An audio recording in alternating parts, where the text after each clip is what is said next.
안녕하세요. 종목 어디가 최슬기입니다. 시간이 참 빠르다 얘기 많이 하는데요. 정말 빠른 것 같습니다. 자, 녹화가 진행되는 오늘 9월 17일인데요. 9월 17일 고백데이라고 합니다. 하고 많은 날 중에 왜 9월 17일이 고백데이인지 또 뭘 고백하는지 잘 모르시겠죠? 저도 오늘 처음 알았는데요. 이 9월 17일에 이 고백을 하면 이 좋아하는 상대방에게 고백을 해서 만약에 잘 돼서 사귀게 된다면 정말 딱 맞아떨어지게 이 100일 기념일이 12월 25일 크리스마스가 된다고 합니다. 그래서 오늘 이 9월 17일이 고백데이라고 하는데요. 자, 제가 앞서 시간이 참 빠르다고 말했던 이유 이제 아시겠죠? 이 크리스마스가 100일 앞으로 다가왔습니다. 찬바람 부는 것도 금방일 것 같습니다. 시간이 가는 건 붙잡을 수가 없죠. 하지만 수익만큼은 제대로 붙잡을 수 있습니다. 바로 이분과 함께라면인데요. 자, 종목 어디가 오늘도 조홍건 대표와 함께하도록 하겠습니다. 자, 전문가님 안녕하세요. 네, 반갑습니다. 네, 자, 추석 연휴 끝나고 저희가 이제 처음 보게 되는데요. 연휴 어떻게 잘 보내셨나요? 네, 덕분에 그냥 잘 보냈습니다. 제 덕분에 잘 보내신 건가요? 원장님 어떻게 보내셨어요? 뭐 저도 잘 보냈죠. 네, 뭐 연휴 오랫동안 솔직히 좀 지쳐왔었는데 연휴 덕에 좀 쉬기도 하고 좀 그랬습니다. 자, 요새 가사일 돕는 남성분들 늘어난다고 하던데요. 이제는 명절에도 전을 여자만 붙이는 게 아니라 많이 남성분들도 붙인다고 하더라고요. 저희 집만 봐도 뭐 할아버지도 붙이시고 좀 그러셨는데 전문가님은 전 좀 붙이셨나요? 저는 이제 전을 제대로 이제 붙이지 못해서요. 대신 이제 설거지는 제가 항상 도맡아서 제가 하고 있는 그런 상황이죠. 뭐 설거지 하는 것도 또 이게 생각만큼 쉽지가 않아서 명절에는 그릇이 엄청나잖아요. 그냥 뭐 집에 그 식기 세척기도 있고요. 예. 그럼 뭐 설거지를 하시는 게 아니라 식기 세척기를 돌리는 역할을 하시는 건가요? 아니죠. 그래도 이제 일단은 그 제일 처음에는 이제 그 헹구는 건 해야 되니까는요. 근데 이제 꼭 뭐 비단 그런 게 중요하지 아니겠지만은 뭐 전을 붙이건 설거지를 하건 간에 이제 명절이라는 것이 기존 어떤 뭐 여자들만의 뭐 그 전유물로 이제 이런 걸 좀 벗어나서 좀 남녀 같이 이렇게 좀 도와주고 하는 좀 그런 것들이 굉장히 좀 중요한 것 같아요. 제가 여태까지 좀 전문가님 잘못 봤던 것 같아요. 굉장히 좀 깨어있는 마인드, 요새 마인드이신 것 같아요. 좀 다른 모습 오늘 제가 뵙게 되는 것 같은데요. 자, 뭐 명절 이야기 좀 해봤습니다. 자, 그런데 우리는 이 주식시장 상황도 이야기를 해봐야 될 것 같습니다. 요새 주식시장 조금 이 상황 계속해서 좀 바뀌는 모습들 나타나고 있는 것 같습니다. 좀 연일 떨어지나 싶으면 또 반등하는 모습 나타나고 좀 종잡을 수 없는 장 나타나고 있는 것 같은데요. 아침바람으로 찬바람 부는 것만큼이나 이 종잡을 수 없는 상황 나타나고 있습니다. 자, 전문가님은 지금 현재 시장 상황 어떻게 보고 계십니까? 네, 맞습니다. 일단은 뭐 우리 앵커님 말씀하신 것처럼 좀 장이 참 굉장히 좀 한 치 앞을 좀 볼 수가 없는 그런 상황이죠. 특히 이제 내일 같은 경우에는 좀 슈퍼 목요일이라고 네, 이야기를 9월 18일이죠. 그렇죠, 많이 네. 하죠. 일단 국내 시장에서는 그 커더러블 워칭데이가 있고 그리고 이제 미국 같은 경우에는 이제 그 FOMC의 어떤 그 연준 회의가 있어요. 이제 내일 새벽 3시죠. 자, 이제 그 FOMC에서 이제 그 연준 회의를 열리면서 이제 그 기존 문구가 있습니다. 자, 이제 상당 기간 저금리 기조를 유지한다라 하고, 그다음에 그 상당 기간이 빠지고 저금리를 유지한다.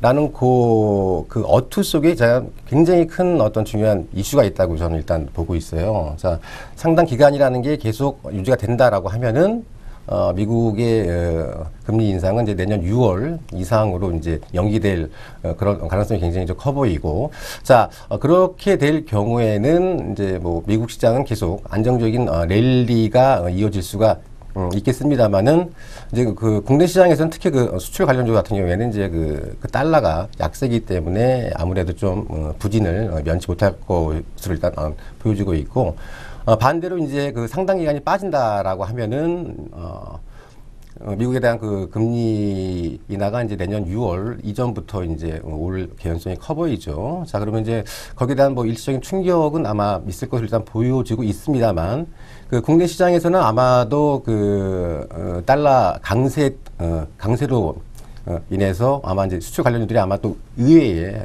랠리가 있을 가능성이 좀 커 보이고, 두 번째는 이제 그 최경환 소위 말하는 그 초이노믹스죠. 거기에다 이제 그 정책 법안이 과연 이루어지느냐.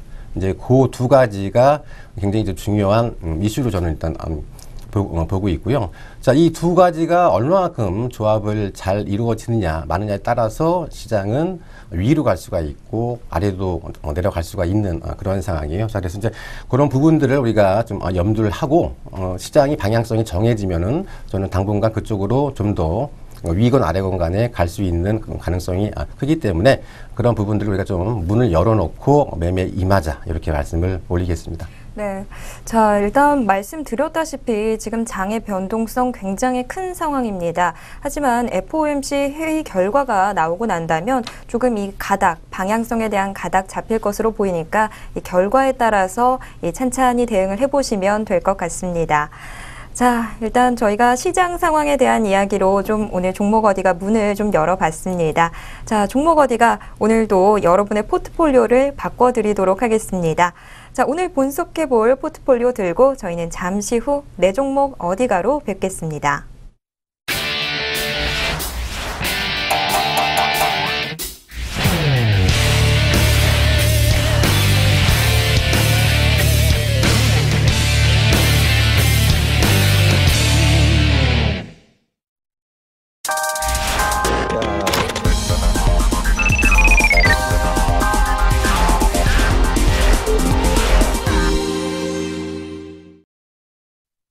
네, 우리 시청자분들 포트폴리오 안에 담아두고 있는 소중한 내 종목들 지금 어디로 가고 있는지 궁금하시죠? 지금 이 시간 내 종목 어디가에서 확인해 보도록 하겠습니다.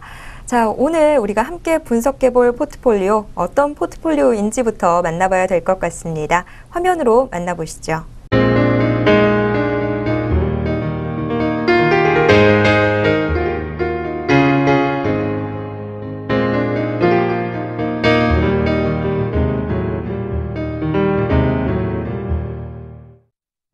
네, 오늘 분석해볼 포트폴리오 4종목이 담겨 있습니다.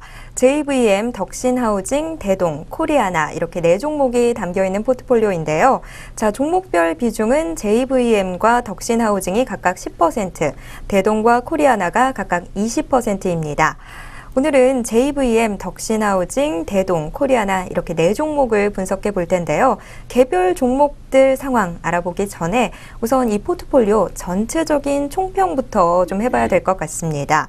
일단 이 포트폴리오 수익을 내고 있는 종목, 또 손해를 보고 있는 종목 이렇게 딱 두 종목씩 반반으로 좀 나뉘어 있는 상황인데요.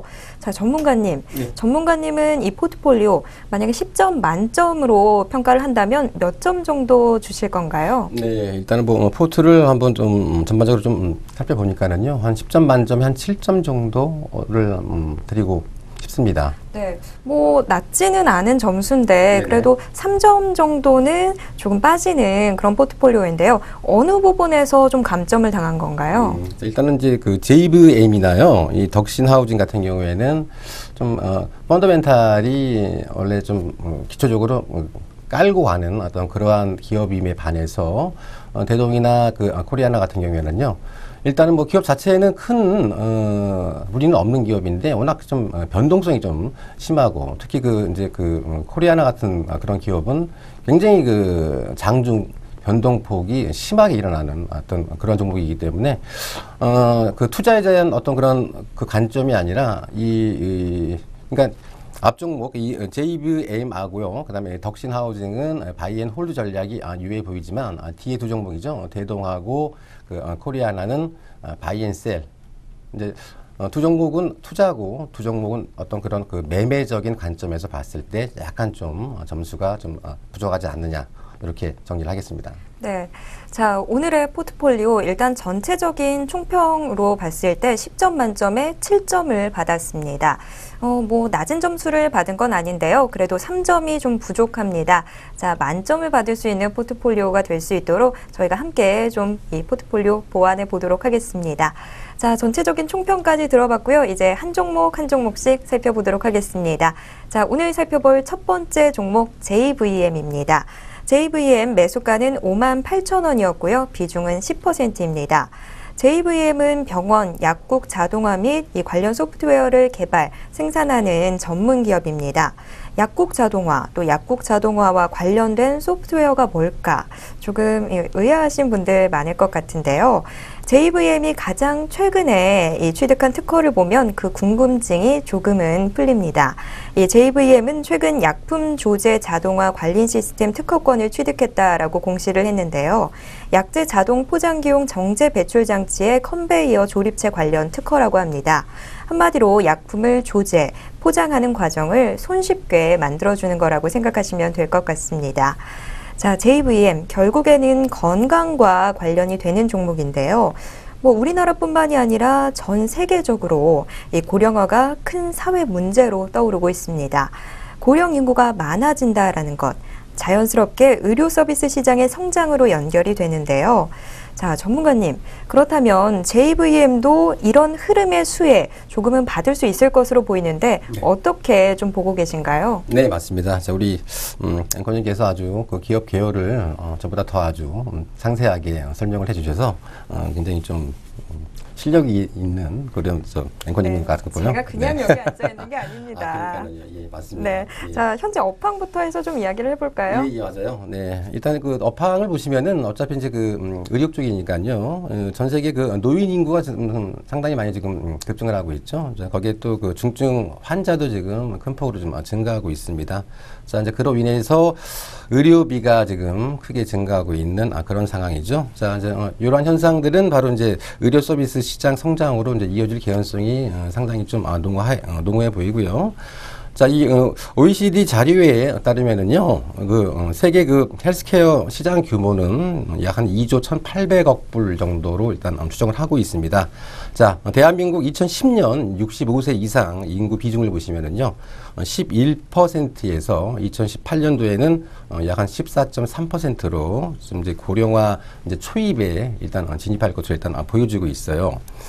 또한 2009년 현재 65세 이상 노인 의료비 지출이 약 한 12조 원, 자, 전체 의료비 39조 원 가운데에서 무려 약 한 30%를 차지하면서 65세 이상 노인네들의 노인들의 의료비 지출이 지금 꾸준하게 증가하고 있는 추세고, 또 이러한 증가 추세는 꾸준하게 이어질 것으로 보여지고 있죠. 자, 그래서 이제 전체적으로 이 고령화 시대에 접어드는 초기 단계이기 때문에, 자, 이 JBM의 어떤 매출에 대해서는, 자, 이제 그러한 부분들이 매출로 이어질 수 있는 가능성은 상당히 크다. 자, 그래서 이제 업황 자체는 굉장히 좀 좋아 보인다. 이렇게 말씀을 올리겠습니다. 네, 자, 저희가 이 업황을 좀 들어봤습니다. 업황 자체가 상당히 좀 기대감을 갖게 하는 것 같은데요. 이 업황이 긍정적이기 때문에 JVM도 매출 좀 기대해 볼 수 있다라고 얘기를 해주셨습니다. 자, 그렇다면 JVM의 현재 상황 좀 더 자세하게 들어보도록 하겠습니다. 예. 자, 이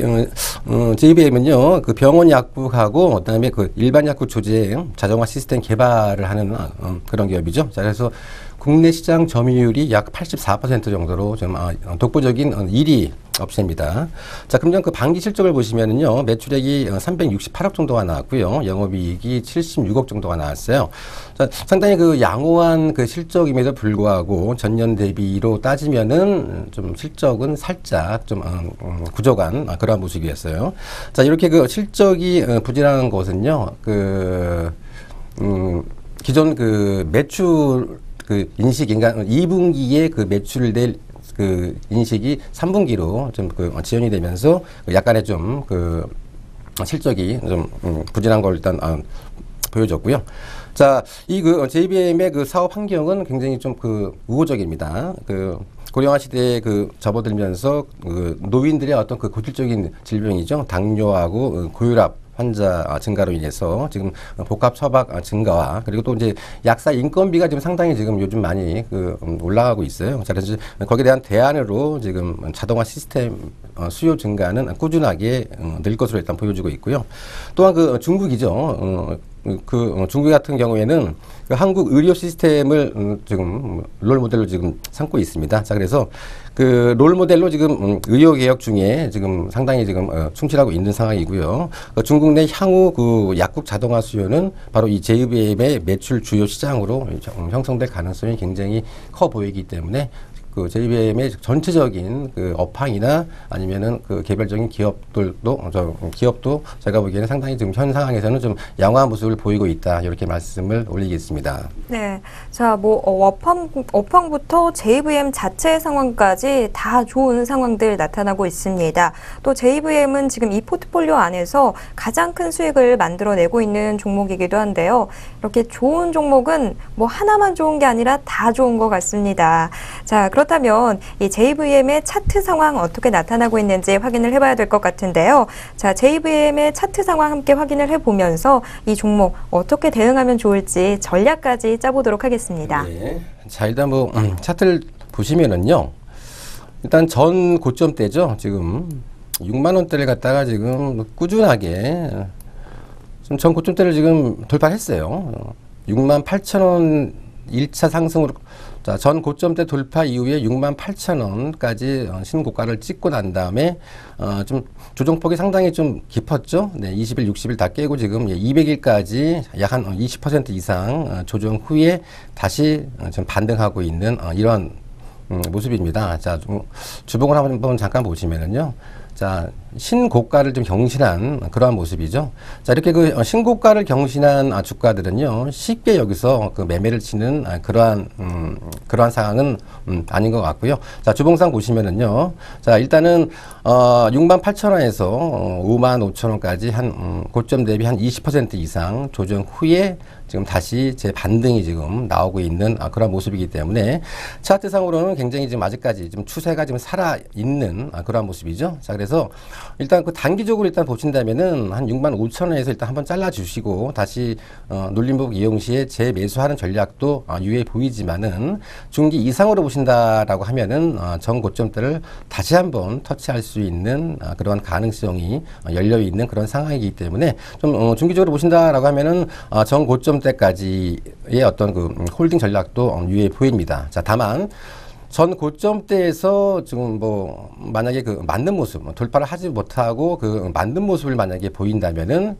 일단은 한번 일단 차익 실현을 해 주시는 게 유효해 보일 것 같으니까요. 일단 단기적으로 보신다면은 6만 5천 원에서 한번 잘랐다가 재매수하는 전략 유효해 보이고 중기로 보신다면은 전 고점 6만 8천 원.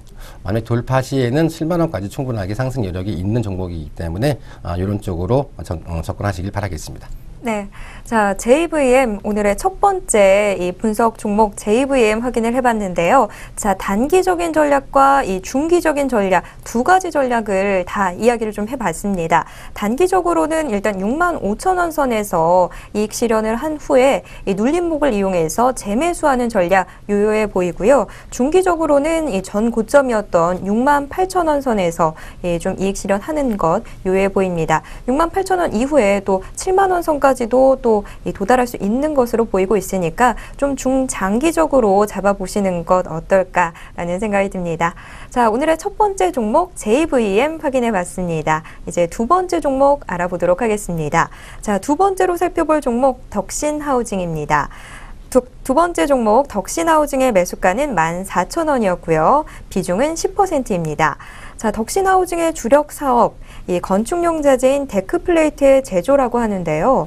이 데크플레이트, 뭔진 잘 모르겠는데 이 데크플레이트 시장 참 좋다라는 이야기들 많이 제가 좀 들었거든요. 자, 전문가님, 데크플레이트가 뭔지부터 좀 이야기를 해봐야 될 것 같아요. 예. 좀 약간 좀 생소한 용어죠. 예. 네. 데크플레이트, 예.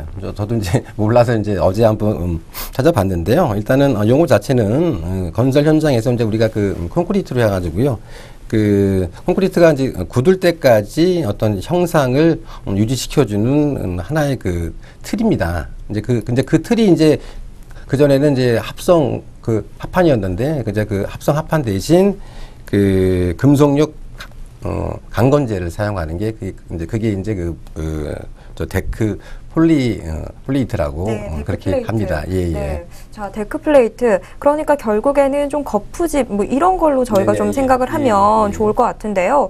자, 그런데 이제 데크 플레이트가 뭔진 알았는데 데크 플레이트 시장이 참 좋다라는 이야기를 제가 좀 들었어요. 대체 뭐 얼마나 좋길래 이렇게 좀 좋다라는 이야기가 나오는지 데크 플레이트 시장 상황 좀 이야기해 주시죠. 일단 데크 플레이트 시장 상황은요. 작년 2013년도에는 전체 시장 규모가 약 한 3,300억 원에서 금년에는 약 한 4,100억 정도로 전년 대비 약 한 14% 정도 이렇게 증가할 것으로 일단 보여지고 있어요. 자, 그래서 이제 데크 플레이트 시장 규모는 일단은 뭐 점진적으로 좀 증가할 수 있는 그런 개연성이 열려 있는데, 자, 이 데크 플레이트에 우리가 이제 그 장점이 있고 또 그 단점이 있습니다. 자, 그래서 이제 장점 같은 경우에는 아시다시피 그 기존 공법보다 그 공사비 그리고 이제 뭐 비용 절감 그리고 이제 그 공사 속도를 갖다가 좀 향상시킬 수 있는 그런 점이 이제 장점이고요. 단점 같은 경우에는 이제 그 시장 자체가 이미 그 블루오션이 아닌 그 레드오션 쪽으로 이제 진입이 됐다라는 거죠. 자, 그래서 그 데크 플레이트 제작에 그닥 큰 그 고도의 기술력이 요구되지 않는다는 점. 자, 그런 것들에 인해서 많은 업체들이 난립하기 때문에 시장 진입이 이렇게 높지 않는다는 점. 이제 그런 점은 좀 단점으로 우리가 봐야 할 것 같습니다. 네, 자, 데크 플레이트 이 건축용 자재의 한 종류인데요. 데크 플레이트 일단은 뭐 경제성과 효율성이 있기 때문에 지금 굉장히 각광을 받고 있는 건축 자재입니다.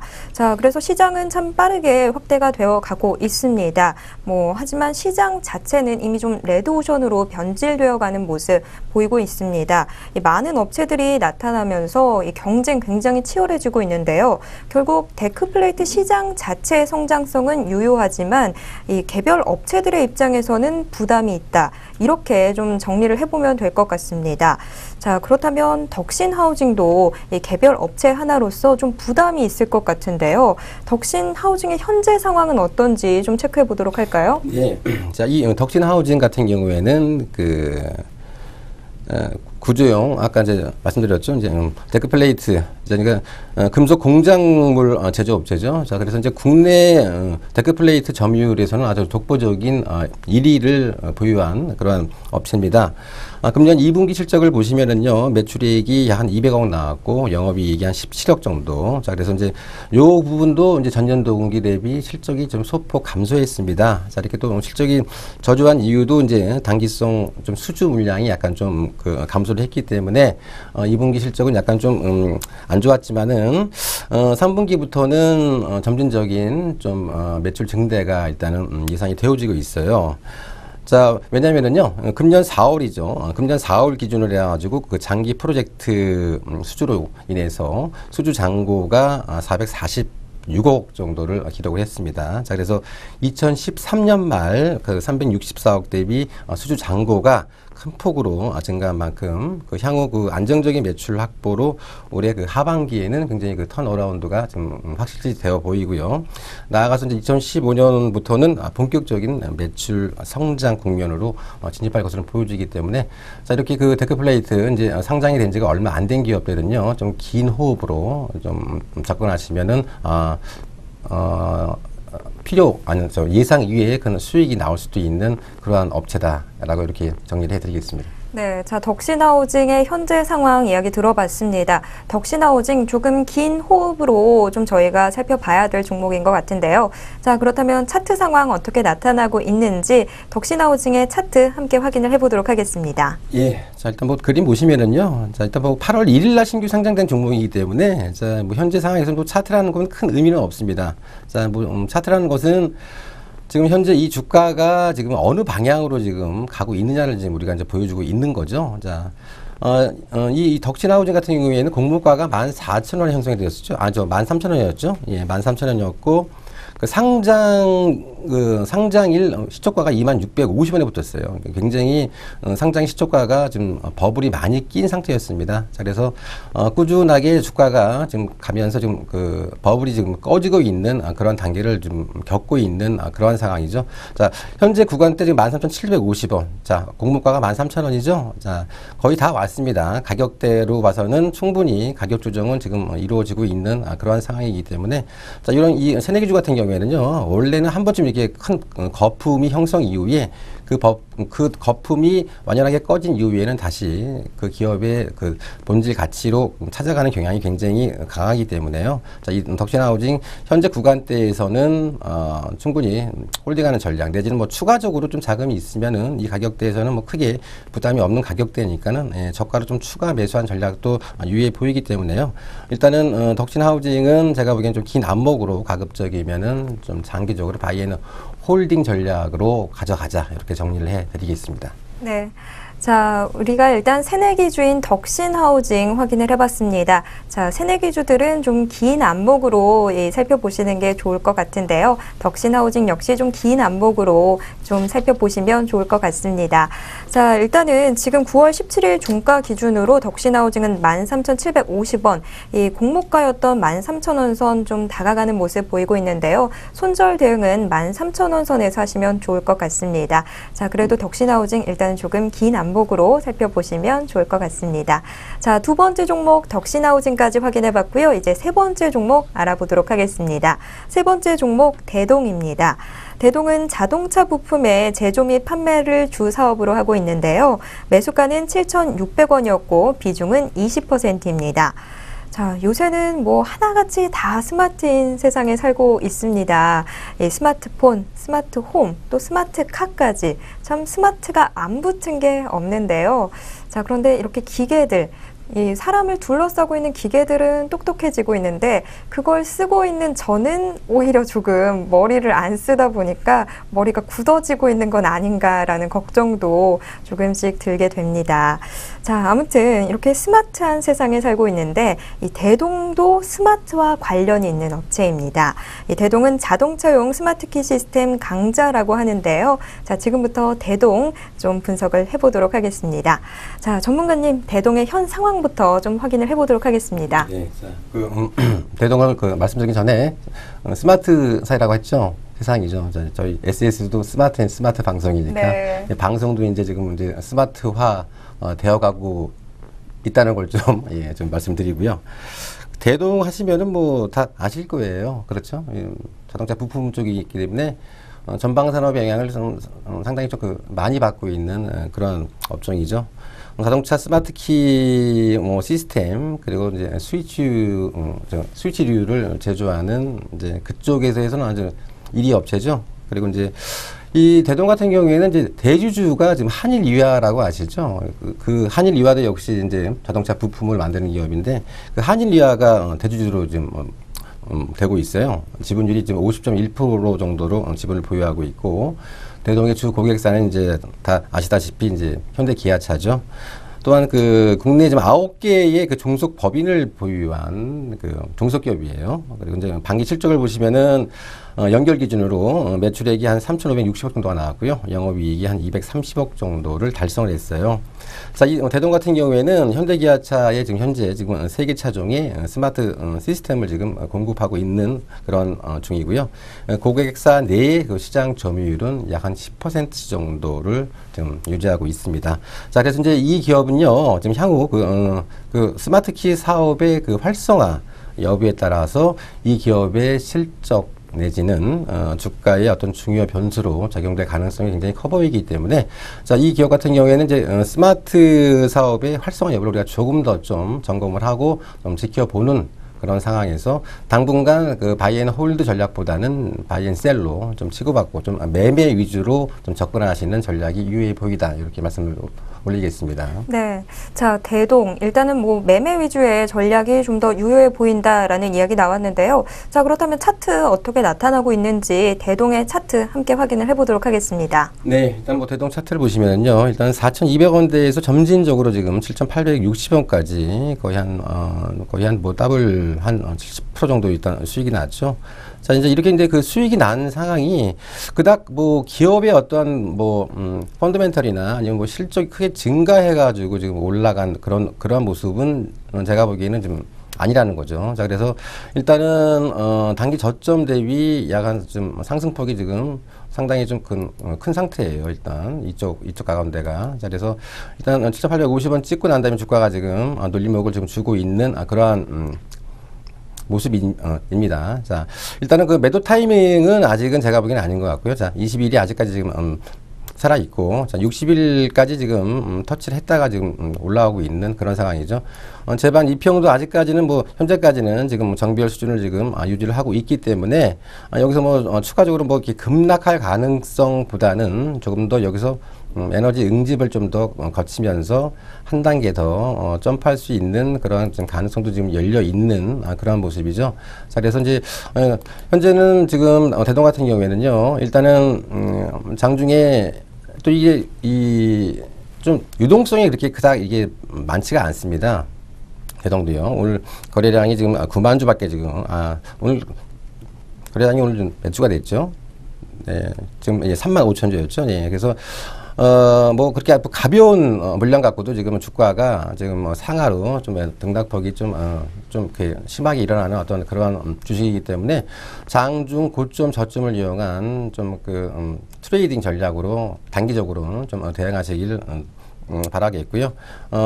일단은 뭐 고점이죠. 예, 7,850원까지 요 구간대까지는 뭐 한 번 더 터치는 할 수가 있겠습니다만은 저는 이제 요 구간대까지 기다리는 전략보다는 장중에 좀 올라오면은 한번 좀 일단은 매도를 하시고 장중 또 빠지면은 다시 재매수하는 어떤 단기 트레이딩 전략으로 일단 유지를 하시되 일단은 6,500원, 6,500원 선이죠. 60일 2평대인 6,500원 이탈하기 전까지는 단기적인 데이 트레이딩 전략은 유의해 보이고 6,500원 만약에 하향 이탈 시 거래량 증가하고 6,500원 하향 이탈 시에는 일단 손절적으로 대응하시는 전략 유의해 보인다. 이렇게 정리를 하겠습니다.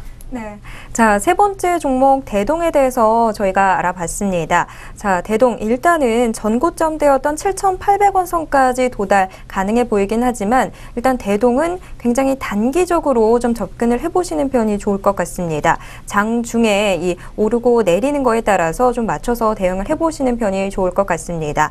자, 손절 대응 라인을 다시 한번 좀 정리를 해보도록 하겠습니다. 대동 60일 이평선인 6,500원 선을 이탈했을 경우에는 손절하시는 편 좋을 것 같습니다.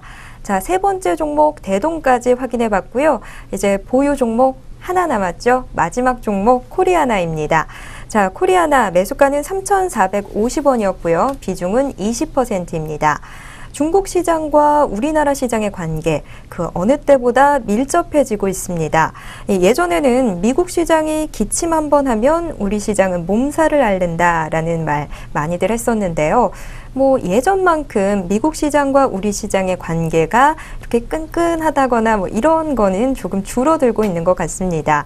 자, 그런데 이 영향력, 미국의 영향력의 빈자리를 중국 시장이 점차 채워가고 있는 것 같은데요. 이 시장 전체가 중국의 영향을 받고 있습니다.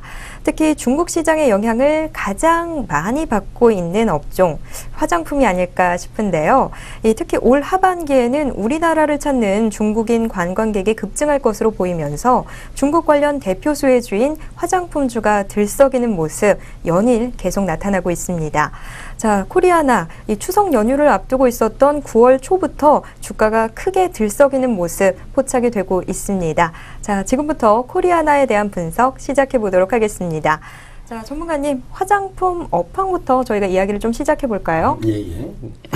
화장품 업황은 상당히 좀 좋은 편이다. 일단 이렇게 말씀을 올리겠습니다. 지금 우리 앵커님이 워낙 설명을 잘 해주셔서 제가 좀 뭐라고 좀 크게 좀 드릴 말씀이 없을 정도로 굉장히 좀 아주 요점을 아주 그냥 잘 정리를 해주신 것 같은데, 그 최근 그 중국이죠. 중국하고 이제 일본 이런데 그 한류 열풍이 지금 다시 또 지금 일어나고 있어요. 자, 그러면서 이제 우리나라 화장품 업계가 좀 제2의 지금 호황기를 누리고 있는 그런 상황이죠. 자, 그래서 이제 우리나라 그 화장품 완성 업체들 가운데서 이제 중국 등 그 신시장 진출에 지금 적극적으로 좀 나서고 있는 그러한 상황이에요. 또한 그 요즘 그 여성뿐만 아니라 지금 남성들도 굉장히 좀 화장을 좀 많이 하고 있는 그런 상황이죠. 그래서 그 남성의 그 미용 그 수요 증가에 따라서 좀 내수 시장 역시 꾸준한 성장세를 좀 보이고 있습니다. 자, 그래서 화장품 업황은 국내외적으로 국외적으로는 중국과 일본, 그리고 이제 국내적으로는 남성 화장품의 수요 증가로 인해서 지금 국내외적으로 좀 호황기를 좀 접어들고 있다. 이렇게 총평을 해 올리겠습니다. 네. 자, 제 주변에서도 지금 제 동년배 남자 이 친구들이 좀 예전보다 훨씬 더 외모를 신경 쓰는 사람들이 많이 늘어나고 있는 것 같습니다. 자, 또 이 해외에서도 한국 화장품들 참 인기 많이 끌고 있는데요. 제2의 전성기가 아니라 역대 최고의 전성기가 아닐까 하는 생각도 들게 됩니다. 자, 아무튼 이 화장품 업계 업황 이야기 좀 이야기를 들어봤고요. 자, 코리아나 자체 상황은 어떤지도 좀 체크를 해봐야 될 것 같습니다. 자, 전문가님, 코리아나 현재 상황 어떤가요? 자, 우리 앵커님도 화장하시죠?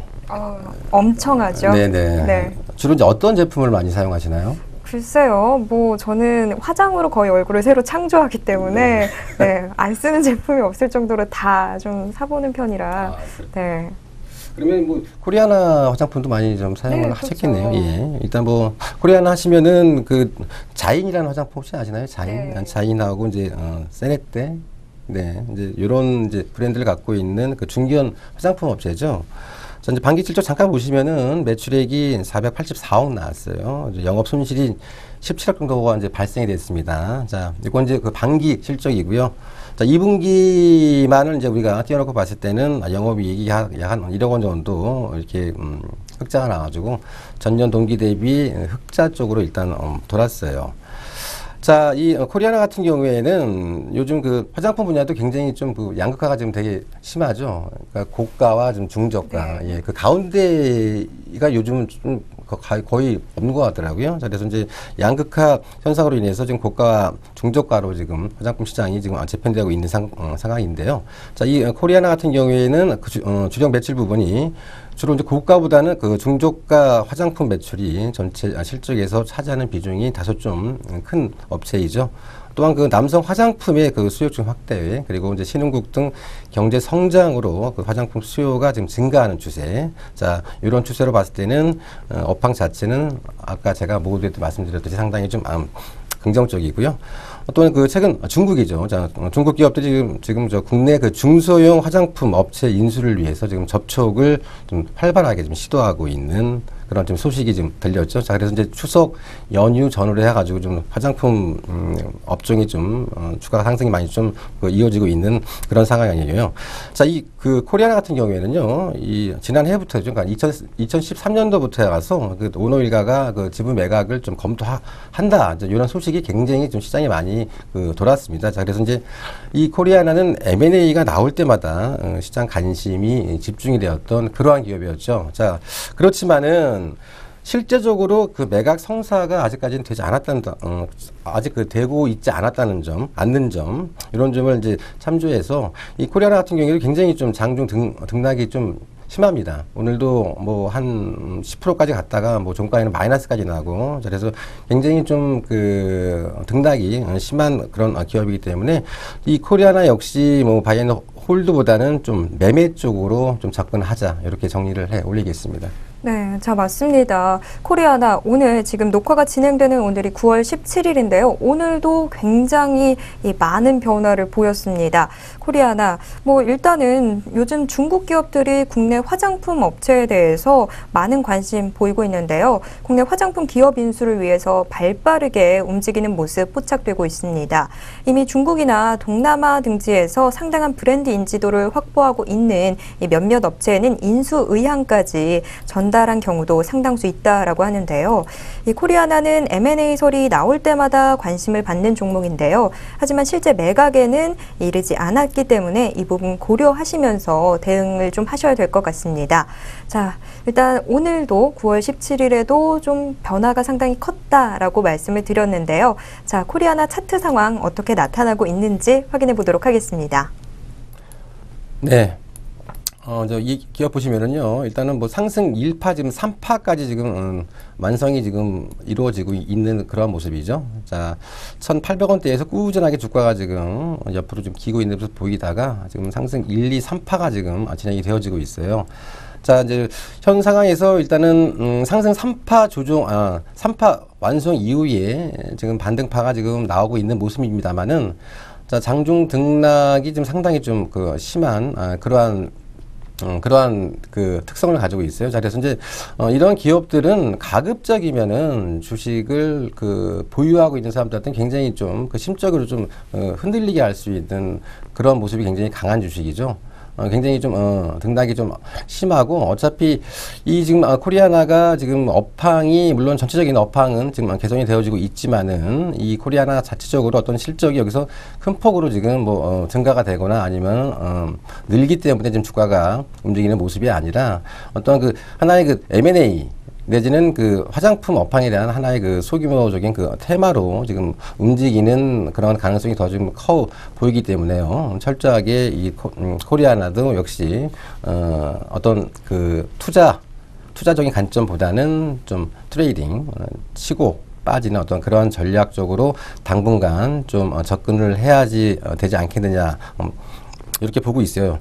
물론 이제 3,450원이었습니다. 비중이 20%였죠. 자, 일단은 저는 이제 개인적으로는 일단 좀 차익 실현을 일단 하시고, 일단은 차익 실현 후 20일이나 아니면 60일까지, 20일까지 제가 보기엔 한번 눌릴 개연성이 큽니다. 워낙 장중에 등락이 심한 종목이기 때문에 이런 종목들은 한 번에 한번 밀려버리면은 속절없이 주가가 좀 하락하는 어떤 그런 속성을 가지고 있기 때문에 일단은 좀 차익 실현을 좀 하시고 난 다음에 좀 눌림목 내지는 20일에서 좀 기다리는 어떤 저점 매수 유의해 보이고요. 자, 그래서 이제 일단은 저는 차익 실현 쪽으로 일단은 보고요. 일단은 손절 라인은 단기 5일선이죠. 3,600원 정도 이렇게 하락할 경우에는 좀 손절적으로 이제 대응이신데, 우리 시청자께서는 이제 매수 단가가 이제 3,450원이기 때문에 아마 21선이 밀려버리면은 좀 시세 차익을 좀 적게 먹는 한이 있더라도 일단은 좀 매도하는 전략으로 좀 접근하자, 이렇게 정리를 해 올리겠습니다.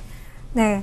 자, 마지막 종목 코리아나를 확인해 봤습니다. 코리아나 우리 시청자분은 3,450원 선에서 매수를 하셨는데요. 9월 17일 종가 기준으로 코리아나는 3,870원 기록하고 있습니다. 일단은 차익 실현 한번 하시고요. 이 눌림목을 이용해서 재매수하는 게 좀 더 유효해 보입니다. 그리고 손절 라인은 저희가 단기 5일선인 3,600원 선으로 제시를 해드리도록 하겠습니다. 자, 마지막 종목 코리아나까지 확인해 봤습니다. 자, 보유 종목 다 확인했다고 전문가님 그냥 보내드리면 너무 섭섭하죠? 신규 종목 좀 추천을 받아보도록 하겠습니다. 자, 신규 종목 저희가 좀 이야기를 해보기 전에 지난 방송에서 저희가 좀 살펴봤던 종목 좀 체크를 해보도록 하겠습니다. 저희가 지난번에 LTS 확인을 했었는데요. 자, 방송 후에 LTS 어떻게 움직였는지부터 좀 이야기 나눠볼까요? 예. 자, 이제 방송 추천 후에 좀 주가는 좀 지지부진한 모습을 좀 보이고 있었습니다. 저는 이제 이 종목을 제가 추천을 드릴 때 모두 발언을 말씀드린 거는, 자, 이제 이 기업은 단기적인 관점보다는 연말을 우리가 좀 겨냥하자. 연말 안까지는 확실한 턴어라운드가 예상이 되어지기 때문에 일단은 단기적인 관점 말고는 단기적인 관점보다는 좀 중기 이상으로 보자라고 이제 제가 이제 그렇게 이제 말씀을 올리고 이제 추천한 종목입니다. 물론 이제 추천을 해드리고 지금 주가가 좀 빠져서요. 저도 이제 그닥 썩 기분은 이제 좋지가 않는데, 자, 뭐 이러한 주가 흐름 내지는 이런 주가 하락 갖고 제가 뭐 누나 까딱한 사람도 아니고요. 자, 제가 일단 7,000원대까지 일단 이탈하면은 일단 손절적으로 하자라고 했는데, 오늘 장중에 7,000원이 오늘 좀 깨졌습니다. 자, 근데 이런 종목들은 굉장히 좀 이 기업은 유동성이 좀 적어요. 지금 기관 투자가들이 지금 갖고 있는 그 주식 수가 좀 많기 때문에 시장에 돌고 있는 물량이 그닥 많지가 않습니다. 자, 그래서 이제 소량의 그 매물로도 좀 주가가 좀 많이 출렁거리고 있는 모습인데, 자, 그런 부분들에 대해서 전혀 좀 동요하지 마시고요. 자, 우리가 이제 주식이라는 게 우리가 그 IQ 130짜리가 160을 이기는 게임이 주식이 아니죠. 예, 주식이라는 것은 바로 이 충돌감, 그거를 얼마만큼 우리가 잘 조절을 할 줄 아느냐. 이제 바로 이제 그 싸움이에요. 자, 주가가 이렇게 흔들어 버리면은 갖고 있는 사람들 분명히 다 주식을 주게끔 되어 있습니다만은, 자, 이런 그 충돌감을 갖다가 잘 좀 억제를 하셔갖고 좀 더 가져가는 전략을 저는 계속 제시를 해드리고요. 아마 또 이제 다음 시간에도 아마 제가 기업에 대한, 아니, 이 주가에 대한 그 변동폭과 상관없이 기업에 대한 어떤 움직이는 것들이나 이제 이런 것들은 제가 계속 추가적으로 AS를 해 드릴 거라고 저는 생각하고 있으니까요. 혹시 뭐 매수하신 분들 너무 그렇게 속상해하지 마시고요. 조금 더 가져가는 전략으로 좀 대응하자, 이렇게 말씀을 드리겠습니다. 네. 자, 이 충동감을 잘 억제하는 게 중요하다라는 이야기가 나왔습니다. 제가 늘 좀 부족한 부분이 바로 그런 부분인데요. 저는 좀 겁이 많아서 지금같이 저렇게 좀 그래프가 나오곤 하면 이거 어떡하지? 이거 어떡하지? 좀 이렇게 좀 겁을 많이 내는 편인데요. 이 종목은 그런 부분은 조금 내려두셔야 될 것 같습니다. LTS 유동성이 좀 부족한, 유동성이 좀 작은 종목이기 때문에 지금 현재 주가 지지부진한 모습 조금 나타나고 있는데요. 하지만 하반기 턴어라운드라는 실적 모멘텀 아직까지 유효하기 때문에 좀 긴 안목으로 살펴보시는 편이 좋을 것 같습니다. 자, 지난번에도 좀 중기 이상으로 보자라는 말씀 드렸는데 이 말씀 다시 한번 드리도록 하겠습니다. 자, 지난번에 저희가 소개해드렸던 종목 LTS 지금 현재 상황 어떤지 좀 잠시 체크를 해봤고요. 자, 이번 주에 새롭게 신규 추천될 종목 저희가 좀 확인을 해보도록 하겠습니다. 자, 전문가님 어떤 종목 소개해 주실 건가요? 네. 오늘은 제가 좀 파미셀이라는 종목을 내가 한번 준비를 해봤습니다. 네, 자, 파미셀 어떤 종목인지부터 좀 소개해 주시죠. 예, 파미셀 제가 개인적으로 저도 이제 이 종목을 제가 작년 좀 겨울부터 제가 이 방송을 통해서 이 방송이 아니라 이제 이 SS 방송을 통해서 이제 다른 코너에서 좀 추천을 제가 좀 많이 했던 그런 종목이죠. 예, 네. 가격대가 그때가 한 3,000원 후반대에서 이제 4,000원 초반대였어요. 물론 이제 시기도 벌써 거의 한 9개월, 10개월 이상 많이 걸렸습니다. 주가는 굉장히 좀 지지부진한 모습을 이제 보였습니다만은 저는 이제 원리 원칙적으로 주가의 어떤 이런 차트보다는 어떤 기술적인 그런 면보다는 어떤 펀더멘탈이나 아니면 그 기업의 비하인드 스토리를 좀 제가 좀 중요시 여기기 때문에 다시 한번 이 종목을 다시 한번 가지고 오게 되었어요. 네, 자, 지금 현재 주가는 좀 지지부진한 모습 보이지만 그래도 믿을 구석이 있다라는 이야기가 좀 나왔는데요. 자, 파미셀 그렇다면 그 믿을 구석, 투자 포인트가 어떻게 되는지 이야기 좀 들어보도록 하겠습니다. 네. 자, 이제 이 기업 같은 경우에는 아시다시피 줄기세포 원청 기술을 보유한 그러한 업체죠. 그리고 이제 줄기세포 화장품 시장 매출 증대, 그리고 이에 따라서 이제 하반기에 또 케미칼 부분 매출 증대가 일단 전망이 되어지기 때문에, 자, 이 파미셀도 역시 금년 하반기에는 굉장히 큰 어떠한 성장 모멘텀 내지는 이익 모멘텀이 충분히 창출될 수 있는 그러한 자리다. 이렇게 말씀드리겠어요. 자, 이 기업은 다 아시다시피 2011년 6월이죠. 세계 최초로 줄기세포 치료제를 이제 개발한 업체입니다. 자, 금년 반기 실적이 보면 상당히 안 좋았어요. 네, 어차피 그 바이오 쪽이 물론 다 그렇겠지만은 매출액이 한 94억 정도 나왔고요. 영업 손실이 무려 47억 정도 나왔습니다. 굉장히 부진한 그런 실적을 달성을 했는데 3분기 이후부터는 이런 부분들이 좀 점진적으로 상세화 되어질 수 있을 것으로 일단 보여지고 있습니다. 자, 그 이유가 어떤 거냐?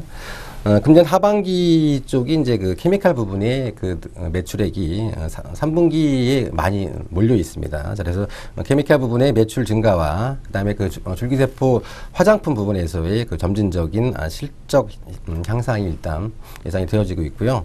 자, 이 기업 같은 경우에는 금년 봄이죠. 금년 봄부터 좀 미국 FDA나 아니면 중국, 홍콩 이쪽 등지에다가 지금 줄기세포 화장품 계약 체결을 좀 맺은 바가 있습니다. 자, 그래서 이제 그런 그 계약 체결에 대한 이제 결실이 바로 올 하반기부터는 매출로 이제 인식이 되어지기 때문에 올 하반기에는 점진적으로 좀 매출 증대가 이루어질 것으로 일단 보여지고 있고요. 그리고 이제 뭐 오늘도 지금 뉴스에 잠깐 나왔습니다만은 뭐 정부에서 그 강병변 그쪽 지원해주기로 했다고 하는데 저는 이제 이런 기업 같은 건 뭐 하루하루 어떤 뭐 뉴스나 이런 거에 제가 일희일비하는 그런 성격이 아니기 때문에요. 자, 이제 이런 것들이 굉장히 이 기업의 향후 주가 움직임에 큰 중요한 변수로 작용될 개연성이 굉장히 크기 때문에 한번 좀 지금 구간대에서는 좀 관심 있게 지켜봐야 될 자리가 아닌가라고 해서 다시 한번 파미셀을 가지고 나왔습니다. 네. 자, 파미셀 일단은 투자 포인트, 이 줄기세포 원천 기술을 보유했다라는 점, 그리고 이 줄기세포 화장품 시장이 매출 증대가 기대되고 또 이 하반기에는 케미칼 부분에서의 매출 증대 역시 전망되고 있다라는 점, 이렇게 좀 요약을 해볼 수 있을 것 같습니다. 자, 이 파미셀의 투자 포인트를 저희가 좀 짚어봤는데요. 자, 지지부진한 주가를 보이고 있다라고 말씀을 드렸습니다. 자, 실제로 주가 지금 어떤 곡선을 그리고 있는지 차트 확인해 보도록 하겠습니다. 네, 차트 보시면 참 어려운 구간대를 지금 지나가고 있는 그러한 모습이에요. 자, 단기적으로 이제 4,400원대 지금 미중 쌍봉을 치고 주가가 지금 속절없이 주가가 좀 하락을 좀 하고 있는 그런 상황이죠. 3,000원도 깨지고 지금 이제 2,800원 바닥을 찍고 난 다음에 이제 초기적으로 오늘 또 좀 122선을 지금 또 타치를 좀 뚫질 못했습니다. 자, 그래서 수급적으로 봐서는 아직까지도 이 아이는 수급이 아직까지도 지금 형성이 되어 있지 않는 모습이에요. 자, 그래서 뭐 차트 좋아하시는 분들한테는 이런 종목들이 그닥 썩 마음에 들지는 않을 겁니다. 라고 하지만 저는 이제 이 기업에 대한 이제 본질 가치가 올 하반기부터는 점진적으로 분명히 이루어질 것으로 일단 저는 보여주고 있기 때문에 자, 현재 구간대에서 어떤 뭐 그 기술적 분석으로 어떻게 뭐 설명해 드리기보다는요, 주가가 이 기업은 늘 항상 수급이 없기 때문에요. 이렇게 항상 윗꼬리가 많아요.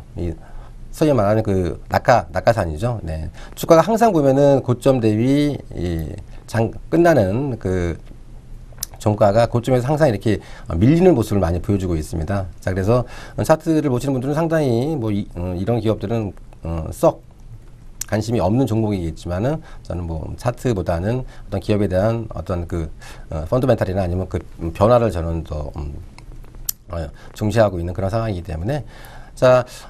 이 파미사 같은 경우에는요, 제가 이 종목은 워낙 제가 좀 오래 갖고 있기 때문에 이 주가의 특성을 제가 조금은 알고 있습니다. 절대로 이 기업은 올라가서 따라가서 추격 매수하시면 항상 그날 종가는 그 손실을 보게 되는 그런 주가입니다. 자, 오늘도 뭐 일단 120일에서 또 지금 맞았습니다. 자, 맞았지만은 자, 2,800원이라는 어떤 이 가격은요, 지금 이제 2,800원 찍고 지금 이제 3,200원대인데, 자, 이 가격대는요, 이 기업이 줄기세포 치료제를 개발하기 전인 2010년도, 2011년도에 비해서도 좀 주가가 더 지금 하락을 하고 있는 그런 상황이에요. 자, 그래서 기업은 2010년에 비해서 엄청나게 지금 점진적으로 펀더멘탈이 나아지고 있음에도 불구하고 수급에 대한 그 악화로 주가는 오히려 반대로 지금 이렇게 좀 하락하고 있는 이러한 모습이죠. 자, 이러한 모습에서 이 자리에서 매수를 못 하시면은 이건 제가 보기에는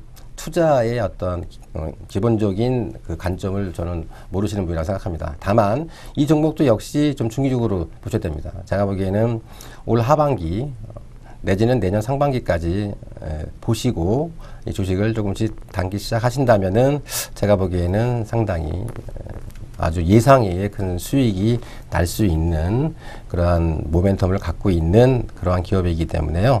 현재 구간대에서는 좀 주식을 조금씩 저가에서 좀 사서 먹자. 대신 절대로 빨간불 난다고 해서 위에서 따라 들어가지 마시고 눌림목 장중에 눌림목 줄 경우에 내지는 좀 저가적으로 받는 저가 매수 속을 계속 유지를 하시면서 좀 분할적으로 좀 주식을 모아가는 그런 구간대다. 저는 이제 이렇게 말씀을 올리기 때문에요. 자, 이제 파미셀은 좀 중기 이상으로 보시면은 현재 구간대에서는 저가 분할 매수로 대응하자, 이렇게 정리를 해드리겠습니다. 네. 자, 파미셀 차트 살펴보면서 어떻게 대응하면 좋을지까지 이야기 나눠봤습니다. 자, 이 저가 분할 매수 전략으로 좀 접근을 해보시면 좋을 것 같습니다. 이 조금은 중장기적인 시각으로 접근해 보신다면 굉장히 좀 좋은 결과 있을 것으로 기대가 되는 종목인데요. 자, 매수는 60일선인 이 3,200원 선을 좀 이용을 해서 매수해 보시면 좋을 것 같습니다. 그리고 이 중기적인 관점, 내년 하반기까지 좀 바라보신다면 4,300원 선까지도 기대를 해볼 수 있을 것 같습니다. 자, 그리고 손절 대응 2,900원 선으로 하는 것으로 정리를 해보도록 하겠습니다. 자, 이렇게 우리 시청자분의 보유 종목 그리고 신규 추천 종목까지 어떻게 대응하면 좋을지 그 전략 하나하나씩 세워봤습니다. 지금 이 시간 네 종목 어디가였습니다.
네, 날씨가 선선해지면서 나들이 나가기 참 좋은 이 날들 이어지고 있습니다.